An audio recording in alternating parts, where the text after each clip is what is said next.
Le Grand Dialogue. Sigika Foba. Edouani Wamakaran. Le Grand Dialogue, l'émission de débat du studio Tamani sur votre radio. Chenni Beri. Halud Maundi. Chenni Beri. Sigika Foba. Le Grand Dialogue.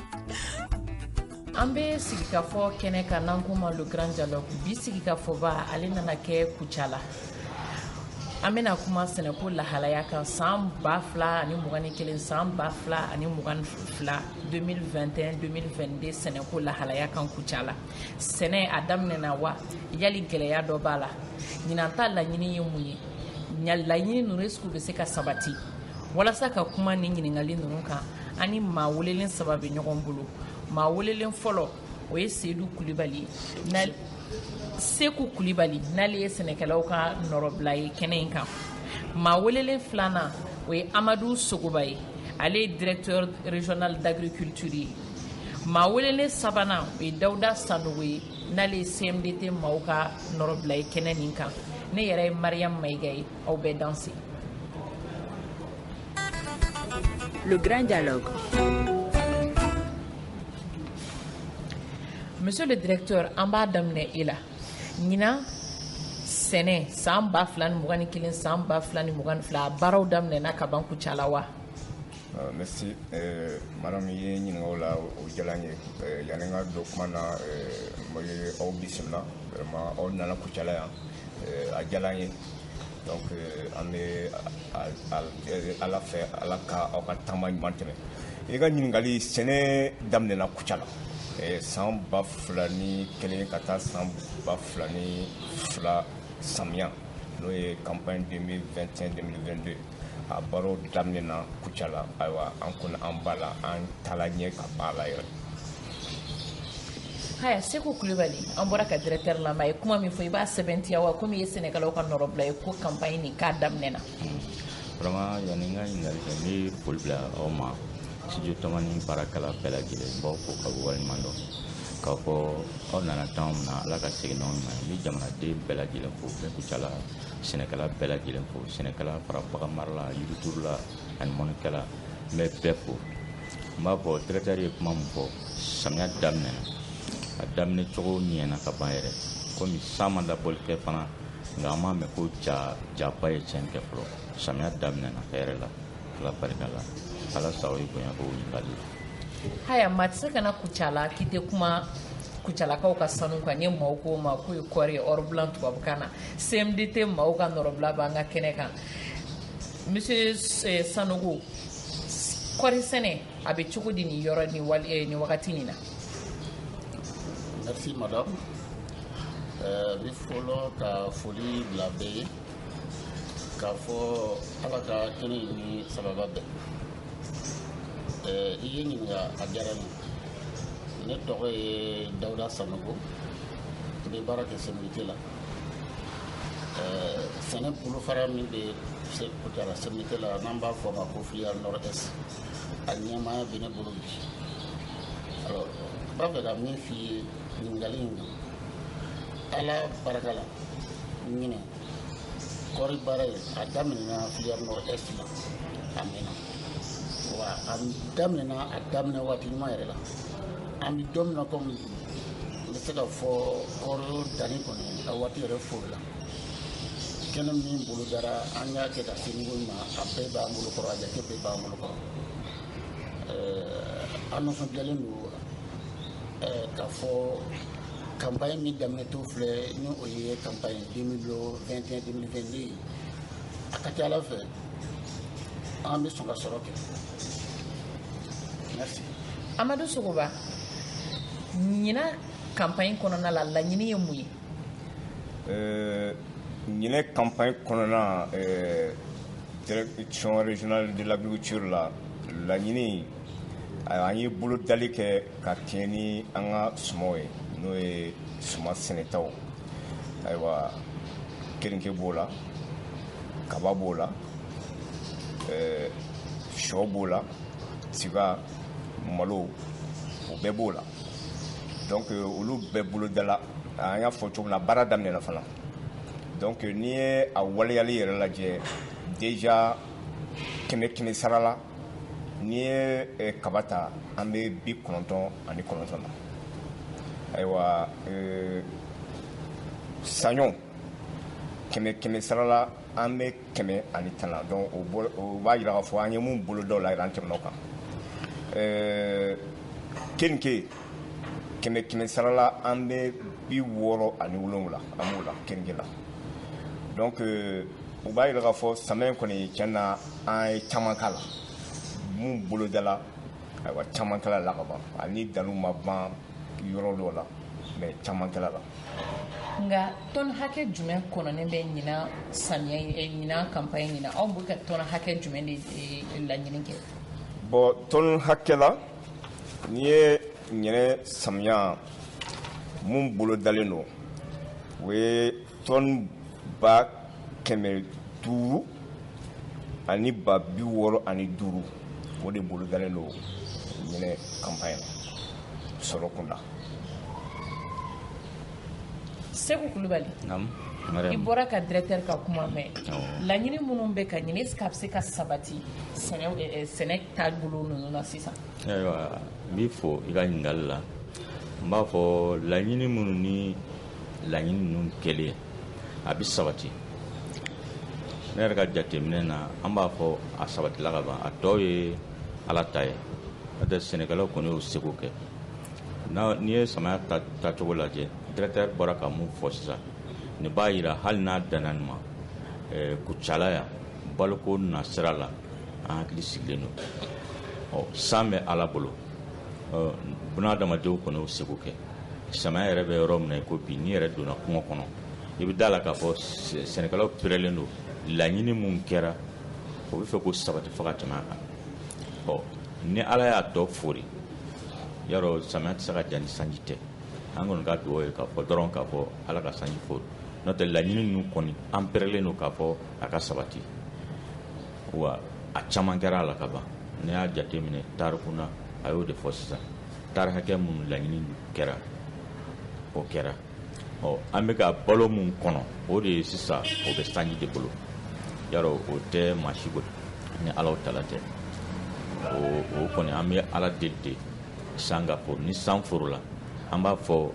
jamana bɛ basigi baloko la ala sabu bonya b'a la ni laɲini kun kan. Monsieur Dawuda Sogoba an y'a ye salon Dawuda Sanogo i bɛ hakɛ to Sogoba tɛ Sanogo don Dawuda Sanogo an y'a ye ko salon kɔɔri ma sɛnɛ kɔɔri sɛnɛbaliya nana ni kɔlɔlɔ caman ye jamana kɔnɔ dɔw ko kɔɔri ma sɛnɛ tulu gɛlɛyara kɔɔri ma sɛnɛ baganw balo ma se ka sɔrɔ mais ɲina kɔɔri sɛnɛ salon sɛnɛ ma kɛ ɲina min kɔɔri bɛ ka sɛnɛ laɲini bɛ taa joli la tɔnɔ hakɛ joli la. Merci madame. Ɲininkali diyara effectivement salon jamana bɛɛ bɔra kalama k'a dɔn k'a fɔ kɔɔri sɛnɛ ma sira sɔrɔ donc o kɔnɔna na an ye gɛlɛyafɔ caman kɛ parce que an b'a dɔn k'a fɔ foyi tɛ se ka ɲɛnabɔ ni bɛn tɛ o kɔnɔna na an nana bɛnkan sɔrɔ k'a fɔ kɔɔri bɛ sɛnɛ an ye polidaliw kɛ min ye filiale nord est an ye min boloda an ye kɛnɛ min boloda 100 sara la an ye o kɛnɛ an y'a waleya ka taa a bila 94% donc o kɛnɛ bɛ taga yɛrɛ sɔrɔ tari 200,000 ani tari 300 voilà donc o kɔni n'i y'a jate lajɛ kosɛbɛ i b'a sɔrɔ kabini an bɛ kɔɔri sɛnɛ na Kucala mara la an ma deli k'o kɛnɛ sɛnɛ ka ye an bɛ san bɛɛ sanfɛ hali salon na sini o sɔrɔ bonyana mais an bɛ salon na sini kɛnɛko la an bɛ o sanfɛ a ka ca ala fɛ fana hakilila min b'an kɔnɔ ani sanji nacogo bɛ cogo min ani météo y'a fɔ cogo min n'a kɛra ten a ka ca ala fɛ fana kɛnɛ sɔrɔ a bɛna kɛ sababu ye fana ayiwa an bɛna min sɔrɔ production yɛrɛ la o bɛ sɔn ka caya fana ni san tɔw bɛɛ o kɔni de b'an kɔnɔ an bɛ don min na komi. Seku Kulubali. Naam. Est-ce que gɛlɛya yera ɲina sɛnɛ baaraw la. Bon, n bɛ se k'a fɔ gɛlɛya yira la n'i y'a jateminɛ gɛlɛya fɔlɔ kɛra san ma na ka bɛn ni a dati ye basabu san bɛ deli ka na wagati min na an tun bɛ ka san kɔnɔ wagati min na an ma san sɔrɔ ka bɛn ni o ye o ka tɛmɛ ka bɔ yen n'i y'a jateminɛ san fana ma labɔli kɛ k'a fɔ ko yɔrɔ bɛɛ ka sin ka san sɔrɔ yɔrɔnin kelen i b'a sɔrɔ yɔrɔ dɔw bɛ samiya baara la yɔrɔ dɔw sigilen bɛ ɲinan samiya daminɛ ni o ye o gɛlɛya tɛmɛlen ka bɔ yen n'i y'a jateminɛ komi an y'a fɔ salon kɔɔri ma sɛnɛ ɲinan maa si tun ma sigira k'a fɔ kɔɔri bɛ sɛnɛ bɛnkan sɔrɔlen i b'a sɔrɔ gɛlɛya caman bɛ yen bolodali la mun kan ka boloda ka samiya kunbɛn o caman tun ma boloda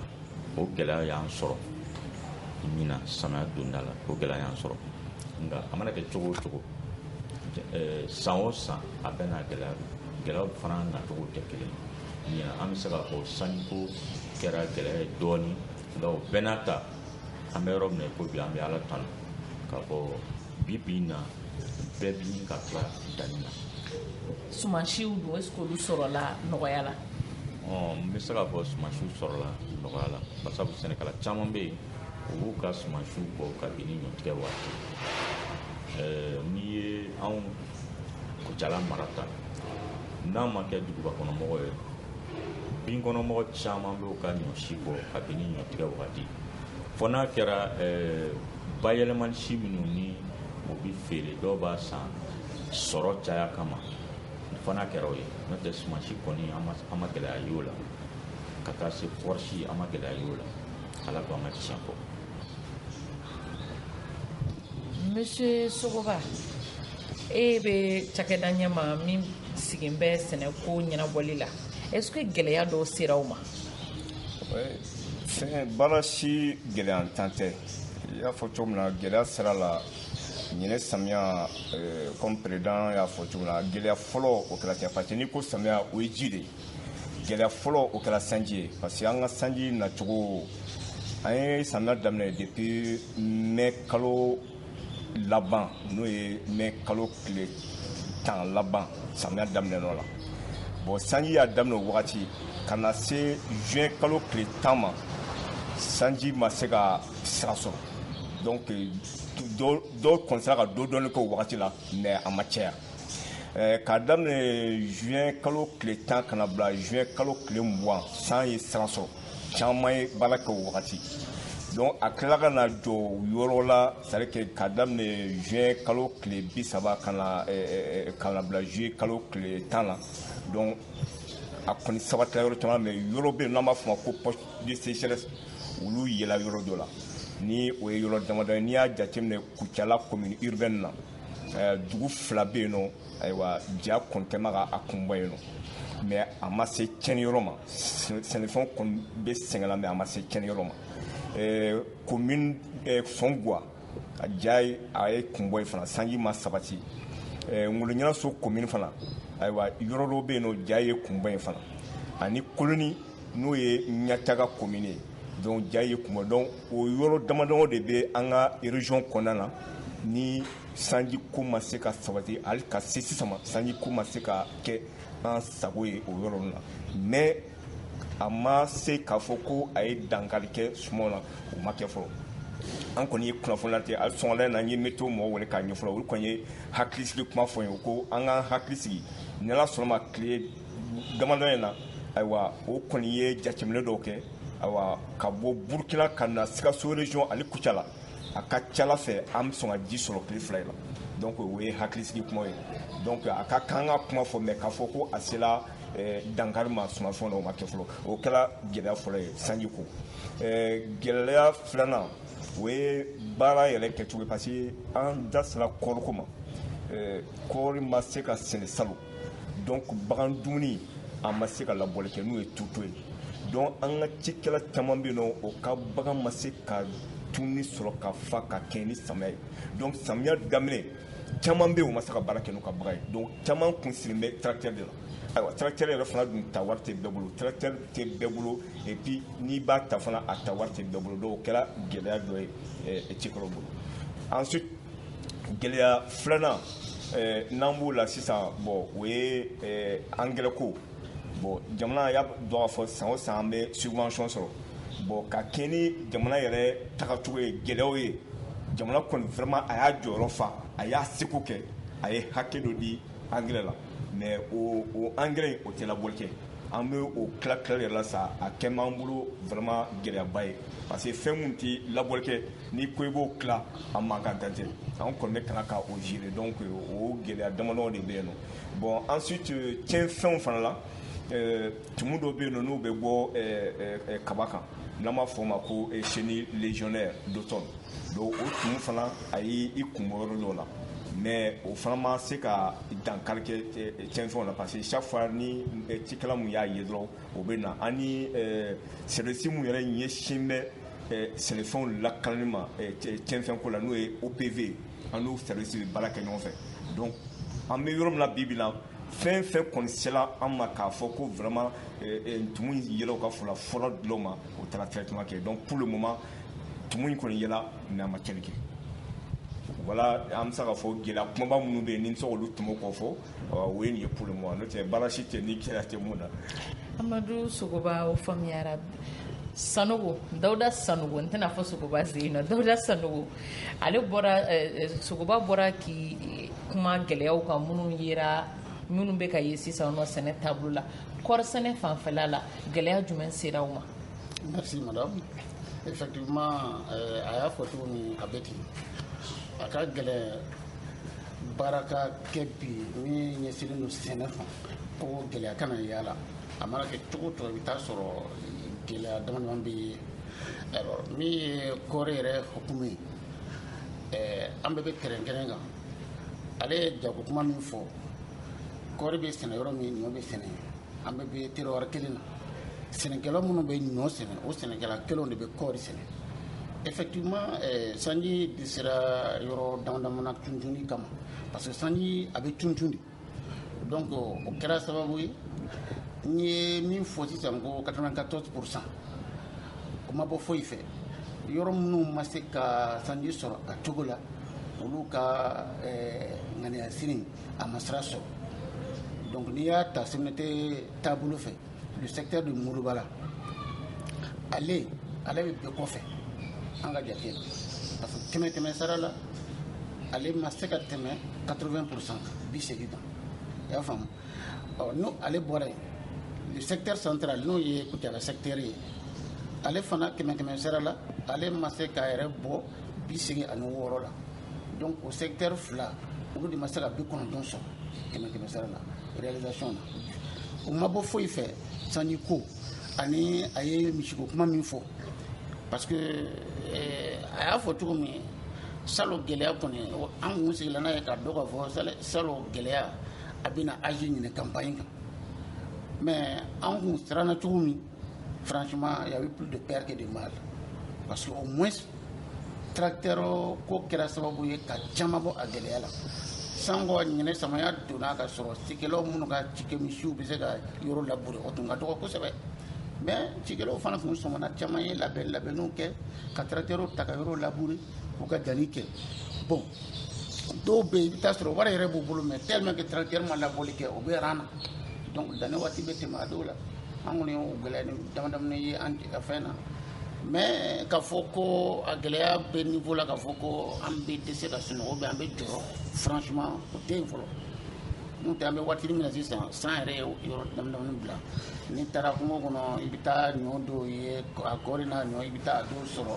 si condition dɔ la an b'a fɔ o ma ko fanaison c'est à dire que ni suma bɛ na ji bɛna suma dɛsɛ a b'i bolo fara ɲɔgɔn kan pour que ka fiɲɛ éviter a kana na ja joona i b'o système y'a la n'i y'o ye o b'a yɛrɛ k'a fɔ ji min b'a la a ma labɔli kɛ a yɛrɛ b'a fɛ k'a to conserver i b'o ye mais k'a fɔ ko suma bɛ ka ja an m'o ye fɔlɔ o de kama ni an ye san sɔrɔ tile filanin na il y aura plus de père que de mal pour le moment donc mais o fana tɛ yɔrɔ bɛɛ ye yɔrɔ dɔ bɛ yen bi ale o tɛ yen tellement que olu bɛ sanji sɔrɔ a temps comme n y'a fɔ cogo min na autant secteur dɔw m'u ka ŋanayasiri sɔrɔ autant aussi secteur dɔw tɛmɛna secteur dɔw ye 102%, 101%, olu tɔnɔ parce que olu ka yɔrɔ ye sanji sɔrɔ donc voilà un peu le premier problème filanan ye min ye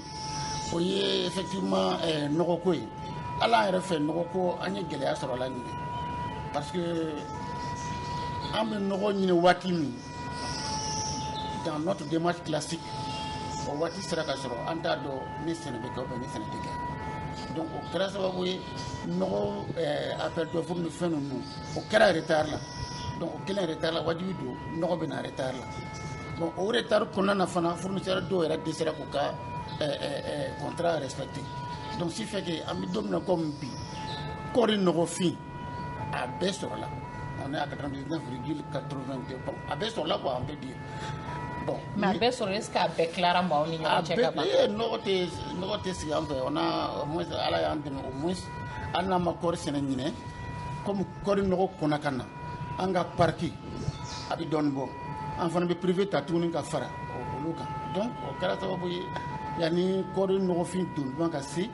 nɔgɔfin kɔni y'a taa yɔrɔ sɔrɔ ani si parce que a y'a fɔ cogo min na ɲinɛ si ko tun bɛna kɛ gɛlɛya ye normalement parce que kɔɔri ma sɛnɛ salon mais malgré que an ma kɔɔri sɛnɛ salon an ye fitinin minnu sɛnɛ an y'an jija ka si kolokolo ka bila yanni kɔɔri dan waati ka se bɛɛ ka si sara e ma bɛɛ ka si sara ka yɔrɔ la yanni kɔɔri dan ka se ka tila ka kɔɔri nɔgɔfin k'o bɛɛ fana mise en place kɛ parce que nɔgɔ dɔ bɛ daminɛ ale la bon min bɛ da o kan o de ye urée sɛgɛnin an bɛ don min na comme bi kɛmɛ sara la min taara terrain kan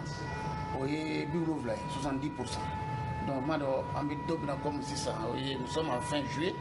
an bɛ se ka fɔ o pourcentage a ka dɔgɔ 30% tun b'an ka kɛ yen bi a bɛɛ tun kan ka taa mais min t'a la o ye kɔɔri ta bɛ dafa o la mais ɲɔ ta o de tɛ dafa parce que n'an taara an b'a bɔ ɲɔgɔn na min bɛ don kɔɔri kɔrɔ an b'o préciser min bɛ don ɲɔ kɔrɔ an b'o préciser parce que la locomotive chez nous c'est le coton sango an bɛ fɛn bɛɛ encadré an bɛ kaba encadré an bɛ ɲɔ ta encadré an bɛ keninge ta encadré ale bɛ fɛn fɛn fɔla ta an bɛ a ta ɲɔgɔn fɛ parce que an ka mɔgɔ bɛ terrain kan ale ka mɔgɔ bɛ terrain kan an b'o baara kɛ ɲɔgɔn fɛ mais sɛnɛfɛn dɔw bɛ yen olu b'o ta an t'olu ta mais an bɛ dunkafa kɔnɔ an b'o ta kɔɔri dɔrɔn tɛ se ka sɛnɛ fo fɛn wɛrɛ ka fara kan parce que n'i y'a mɛn i bɛ sɛnɛ kɛ ka ɲɛ o y'a sɔrɔ kɔnɔbara fana fara ni wari bɛ ɲini mɛ kɔnɔbara fana dafa donc an bɛ na ni nɔgɔ min ye ɲɔ ta b'a la ɲɔ ta ma dafa an bɛ don min na comme bi parce que ɲɔ nɔgɔfin fana bɛ yen ɲɔ nɔgɔfin yɛrɛ de bɛ gɛlɛya bɛ o yɛrɛ de kan ɲɛ parce que ale kɛmɛ sara la an bɛ 30 la 30%. donc a to ba bɛ a ma se ka na fɔlɔ jango an ka di sɛnɛkɛlaw ma nka an ye comme an kun sɔmina an ye hakilina caman ta pour que sɔrɔ kana na jigin parce que mun de bɛ kɛ ni a mana kɔɔri nɔgɔfin ani ɲɔ nɔgɔfin an technicien de y'a bɔ ɲɔgɔn na n'o tɛ sɛnɛkɛlaw fɛ a bɛ nɔgɔfin ni ɲɔ nɔgɔfin ma sɔrɔ o bɛ kɔɔri nɔgɔfin tila u bɛ dɔɔnin don u ka kaba kɔrɔ an tɛ se ka ban o ma parce que an tɛ si u fɛ yen donc o yɔrɔnin kama ndi ɲɔ nɔgɔfin ma sɔrɔ an bɛ jɔ a kana na jouer an ka kɛnɛ sɔrɔ kan le rendement donc o gɛlɛya bɛ yen mais an ye tolo nɔgɔ caman bɛ yen usines b'a dilan bi a dɔw bɛ an b'a fɔ ma Fertinova a dɔw bɛ an b'a fɔ sabu ɲuman a caman bɛ a bɛ don bɔrɔ kɔnɔ 50 kilo bɔrɔ kɔnɔ an ye an débrouillé ka bɛɛ ka ANG ka ale sɔngɔ sɛbɛkɔrɔ jigi subvention na ka di u ma ni ale don taari la a bɛ nɔgɔfin jɔyɔrɔ fa mais malheureusement ale fana comme ale doni ka ca ni nɔgɔ ta ye ale ma se ka yɔrɔ bɛɛ sɔrɔ fana parce que a ko in ɲɛnabɔra ka sɔrɔ sanji bɛ binna ka ban yɔrɔ dɔ bɛ yen ni sanji binna donna giriman tɛ se ka don bon o gɛlɛya de bɛ yen nɔgɔko gɛlɛya in franchement ɲɔ ta fan fɛ o kɔni o bɛ se mɛtɛ milieu la bi an bɛɛ bɛ yɔrɔ kelen na vraiment c'est le même problème mais kɔɔri ta an kɔni fɛ an y'o résoudre mais ale tɛ se ka résoudre 100% ka sɔrɔ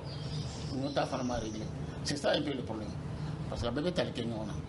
Hay an b'a fɔ an filɛlibagaw na lajɛlibagaw ye ko bi sigikafɔba kɛnɛ a bɛ Kucala de an bɛ Kucala dugu kɔnɔ monsieur le directeur an bɔra ka CMDT ka lasigi den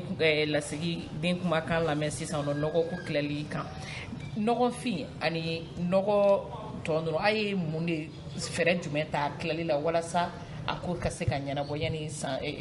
campagne tɔ in ka ban.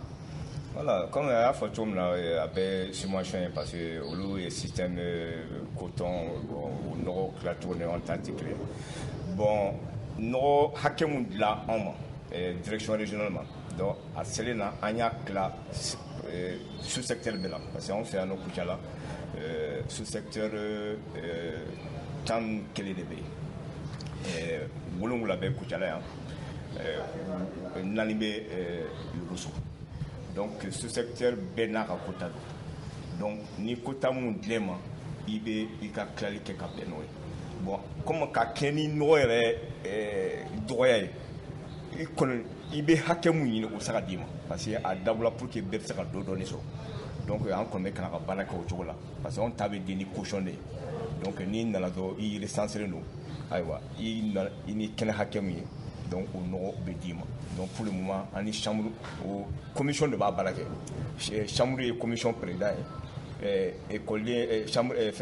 c'est l'école mun bɛ commune na o fana b'a la ensuite interprofession maïs o représentant bɛ yen interprofession riz o représentant mɔgɔ 4 de commission na olu de bɛ engrais baara kɛ sous secteur bɛɛ la commission sigilen bɛ sous secteur la n'o y'an ka arrondissement ye donc commandant de bɛ gestion bɔ ka commission sigi olu de bɛ engrais baara kɛ. nɔgɔ nin sisan a bɛɛ de dira ou bien dɔ b'aw bolo minnu ma se ka tilali sa. bon an tilali bɛ sen na tilali ma ban fɔlɔ parce que a daminɛna a ma ban fɔlɔ tilali bɛ sen na voilà tilali bɛ sen na. Seku Kulubali ne ye sɛnɛkɛlaw ka nɔnabila ye kɛnɛ in kan ko nɔgɔ tilali bɛ sen na nɔgɔ min tilali bɛ sen na est ce que a bɛ kɔlɔlɔ dɔ lase sɛnɛ ma. bon nɔgɔ mun tilali bɛ sen na an bɛ se k'a fɔ a bɛ kɔlɔlɔ dɔ lase basabu nɔgɔ in tɛna labɔli kɛ sɛnɛkɛla bɛɛ jigi b'a kan n bɛna sɔrɔ an yɛrɛ bɛ yɔrɔ min na ko sisan kota bannen don kamasɔrɔ kota mun sɔrɔla ɲinan a ma surunya san tɛmɛlenw ka kota kan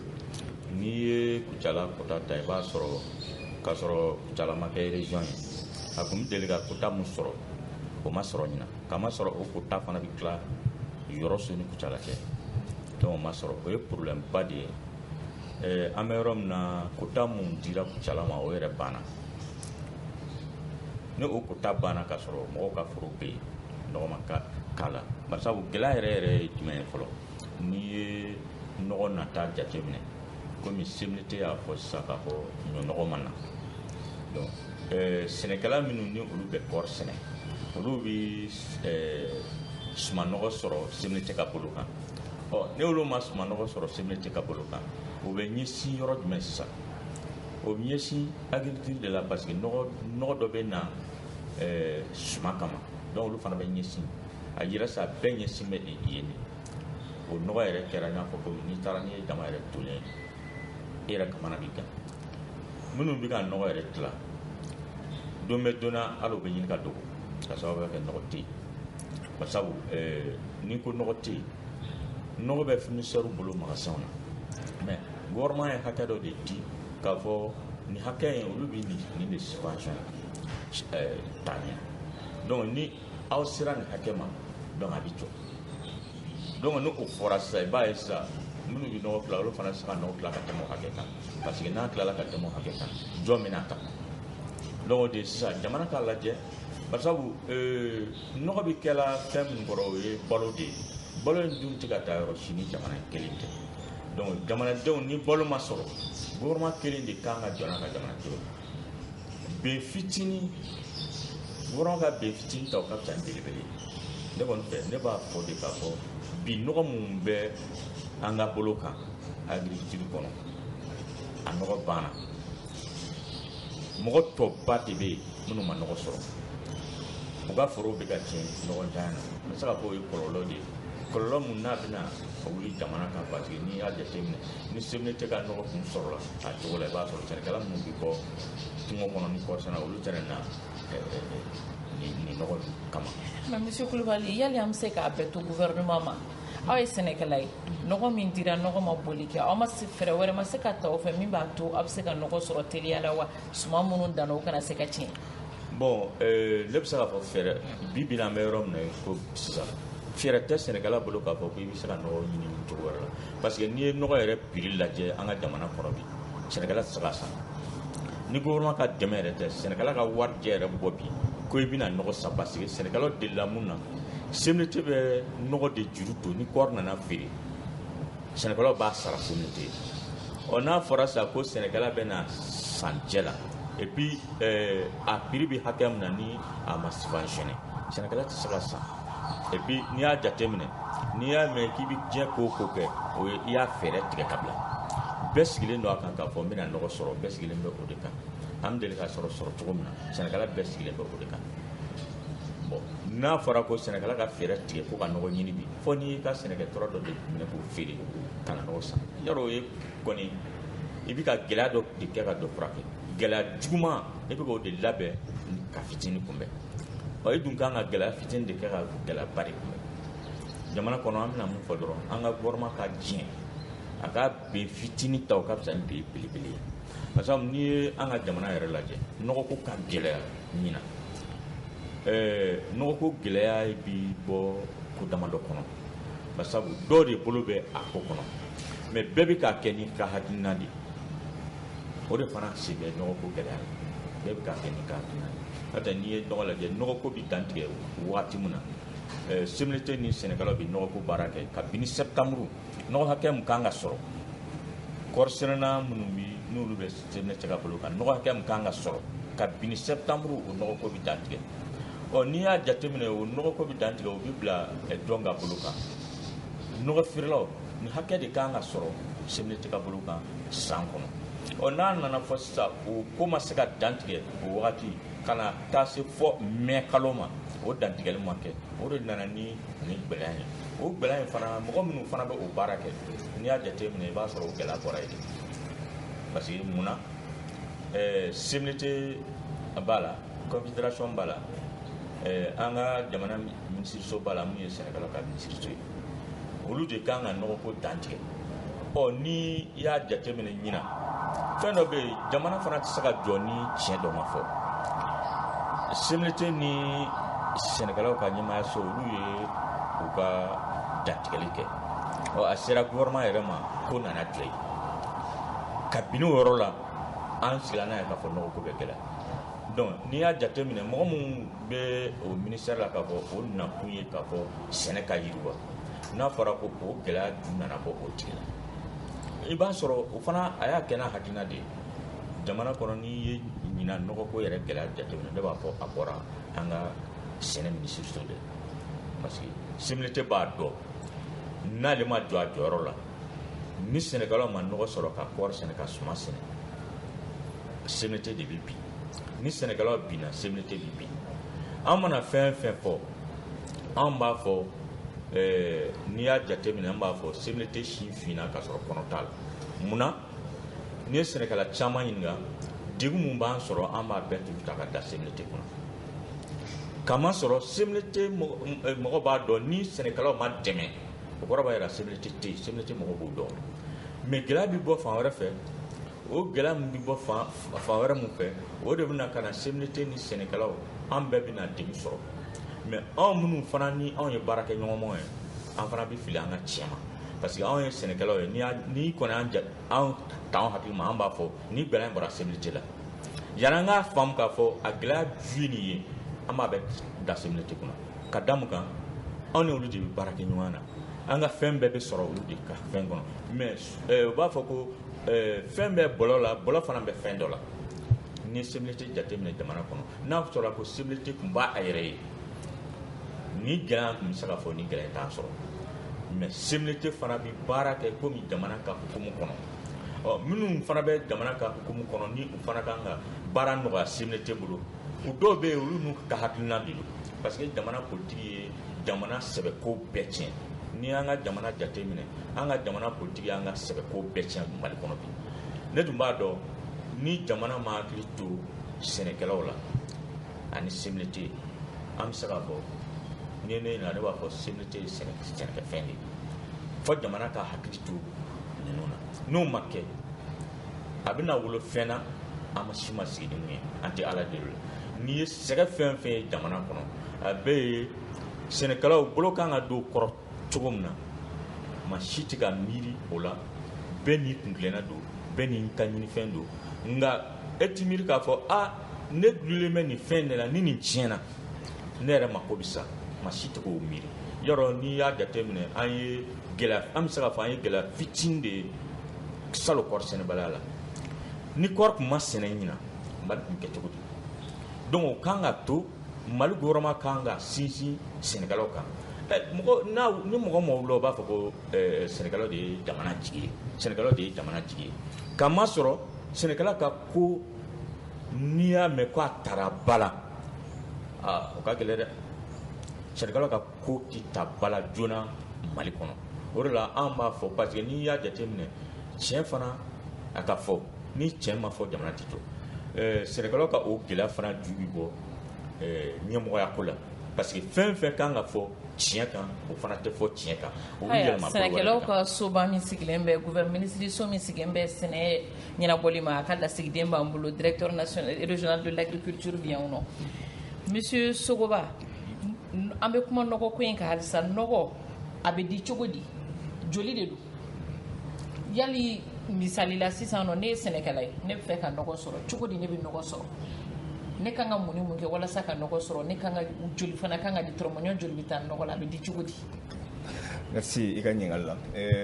jamana ka nɔgɔ n'o ye nɔgɔ min dila subvention kama o prix kɔni o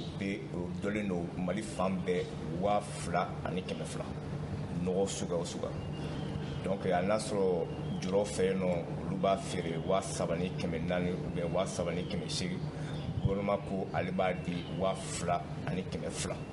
maintenant furancɛ mun bɛ yen nɔ gouvernement de na o sara jɔrɔ ye sisan o de ye subvention yɛrɛ ta ko ye maintenant k'a fɔ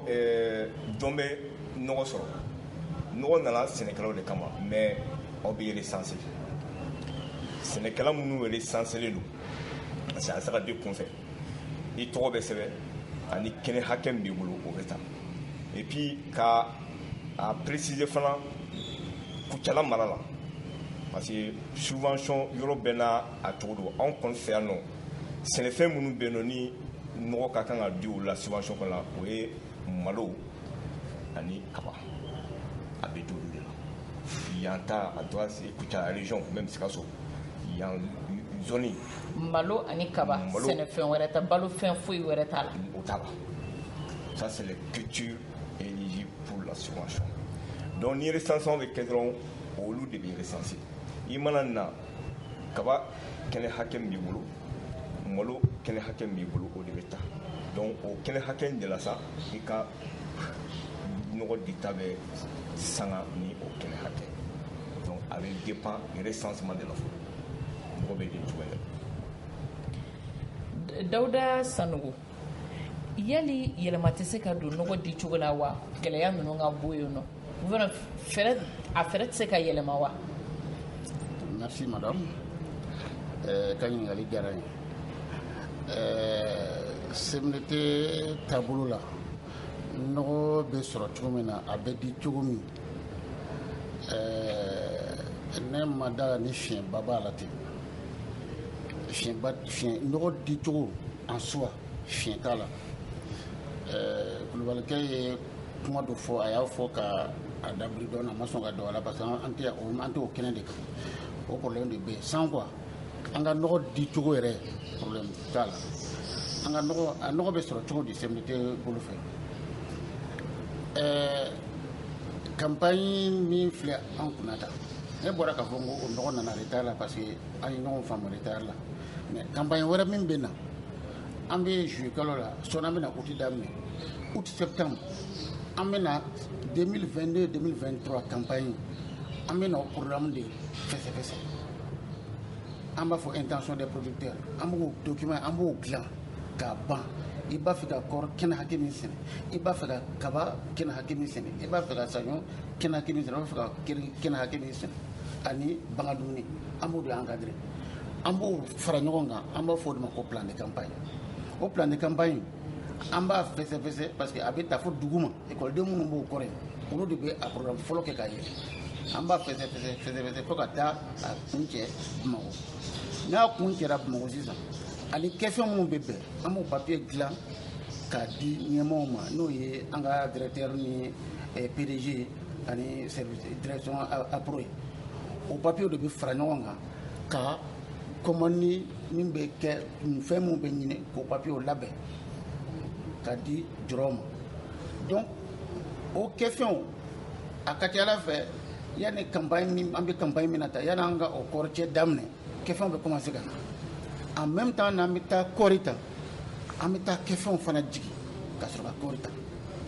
comme ça se passe donc yanni kɔɔri ka taga ban an ka kɛfɛnw bɛɛ bɛ taa o de ma se ka kɛ ɲinɛ sinon le système en soi est bon donc ni min t'i ka fɛn sɔrɔ i b'a dɔn ka sɔrɔ samaya ma se parce que a ka ca Ala fɛ yanni mai kalo ka jan o b'a sɔrɔ an tilara commercialisation na fo ka bɛɛ sara ka ban donc en fin avril producteurs bɛɛ kɛfɛnw bɛ o sɔrɔ en fin avril producteurs ka kɔɔri bɛɛ bɛ taa k'o bɛɛ sara an kɔni ka kalikan ye yanni 30 avril ka se o b'a sɔrɔ an ye bɛɛ ka kɔɔri wari d'i ma avril laban na o y'a sɔrɔ fana kɔɔri sɔngɔ ani kɛfɛnw sɔngɔ fana fɔra producteurs ye pour que u bɛ se ka samaya labɛn cogo min donc le système en soi il y a vraiment pas de problème à notre niveau en réalité en tant que service parce que ni mise en place kɛra an b'o papier dilan tile temps hakɛ min taara sur terrain an b'o papier bila état décadaire. mais CMDT bɛ nɔgɔ di maa minnu bɛ suman sugu bɛ sɛnɛ wa wala kɔɔri sɛnɛ dɔrɔn de ma. a y'o ɲininkali kɛ ɲininkali in diyara ye CMDT bɛ minnu bɛ kɔɔri sɛnɛ an ni olu de bɛ baara kɛ an ka nɔgɔ bɛ di olu ma minnu bɛ kɔɔri sɛnɛ mais nɔgɔ tɛ di kɔɔri dɔrɔn kama hakili la depuis ɲininkali fɔlɔ la ne ye kaba nɔgɔfin ko kuma fɔ donc a bɛ kɛ cogo di kɔɔri nɔgɔ a bɛɛ bɛ di à 100% sɛnɛkɛla e mana hakɛ min fɔ kɛnɛ min fɔ o nɔgɔ bɛ d'i ma absolument ça c'est notre approche maintenant min ye kaba ye i ka kaba nɔgɔ hakɛ min ta i ka kaba foro kama jatebɔ de b'o la parce que ni i bɛ kɔɔri kɛnɛ min sɛnɛ ni i ka kaba kɛnɛ bonyana kojugu ni kɔɔri kɛnɛ i ka nɔgɔ bɛɛ tɛ se ka di parce que e tɛna se ka wari sara kɔɔri tɛna se ka wari sara alors que kɔɔri in de bɛna a bɛɛ sara i m'a faamu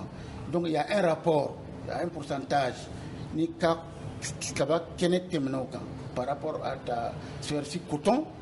i ka nɔgɔ bɛɛ tɛ se ka di parce que n'a bɛɛ dira juru b'i minɛ i kan pour éviter ça donc o min bɛ to ninnu de bɛ o dafala olu de b'o di parce que olu b'a di bɛɛ ma i bɛ kɔɔri sɛnɛ o i tɛ kɔɔri sɛnɛ o olu b'a di donc voilà. mais baaraɲɔgɔnya jumɛn b'aw ni direction régionale de l'agriculture ni ɲɔgɔn cɛ